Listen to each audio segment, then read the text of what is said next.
so excited to meet our next guest. She is the director of the critically acclaimed and award-winning projects like Selma, When They See Us, A Wrinkle in Time. She is one of the most prolific filmmakers out there. I just watched Colin in Black and White with complete marvel in my eyes. Not only did she make last month's Forbes World's Most Powerful Women, but she's also behind a groundbreaking new CW series called Naomi, about a teenage girl who discovers that she's a superhero. Not only do I want to see everything through Ava DuVernay's lens, but I can't wait to see what this series is all about. Oh, please welcome the one, the only, Ava DuVernay. Oh my gosh, I wanted to talk to you for so long. I am a longtime admirer, and I'm so pleased to meet you. I can't wait for it to be in person one day. Oh my goodness, I would totally koala bear to your eucalyptus tree. Let's do it one day. I look forward. Okay, so you have just been this incredibly prolific storyteller, but you weren't always a director.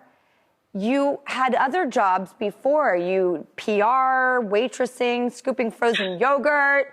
Like, what did you like and embrace or want to get away from before you became the huge director that you are today? Well, you know, the beautiful thing is I loved all my jobs. I really did. And I think each one, prepared me for the next job. I was a damn good waitress. And I just feel like if I ever need to pick up a few extra dollars, or if, hey, this directing thing doesn't work out, that would probably be, you can find me in a small town diner.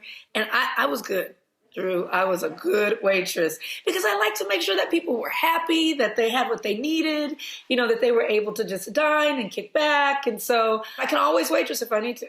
Okay, this explains everything that I believed, that I thought I knew about you, that nurturing really does come through, and it is a choice. It's an approach. And, someone you started out, this particular part of your journey, Oprah, if she isn't the person who sort of nurtured, guided us and mentored us all towards the brilliant of the aha moment. And I wanted to ask you something about Oprah's advice because I think it applies so much to the modern world today.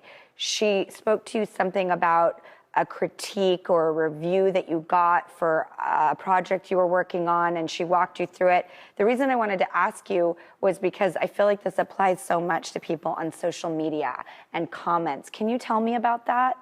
Yeah, it was a review that I got for one of my early films that was kind of particularly nasty, like, not someone critiquing the craft, but kind of, being a little mean for no reason.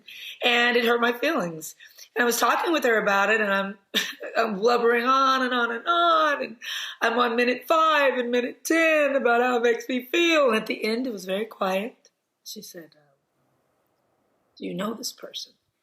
And I said, well, no. She said, and do they know you personally? And I was like, no. She said, so why does it matter?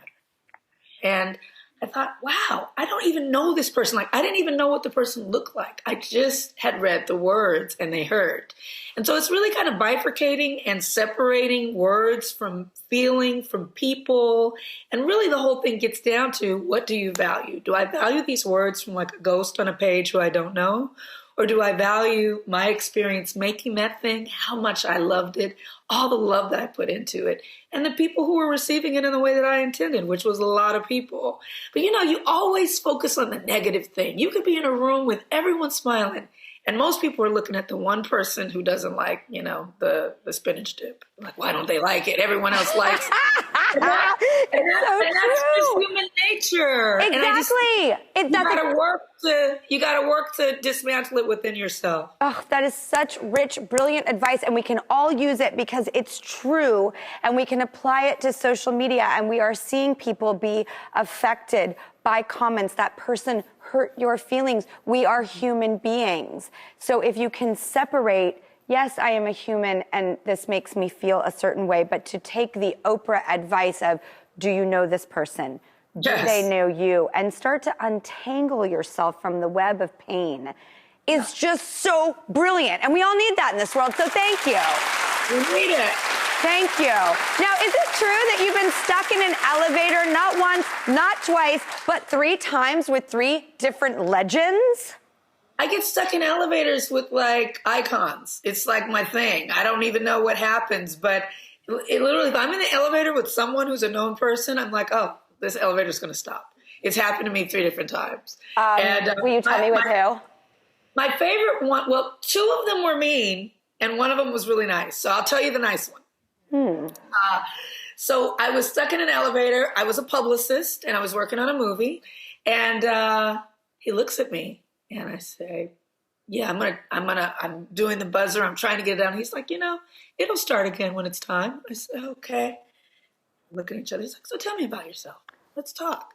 And we end up talking. It's Tom Cruise. Okay.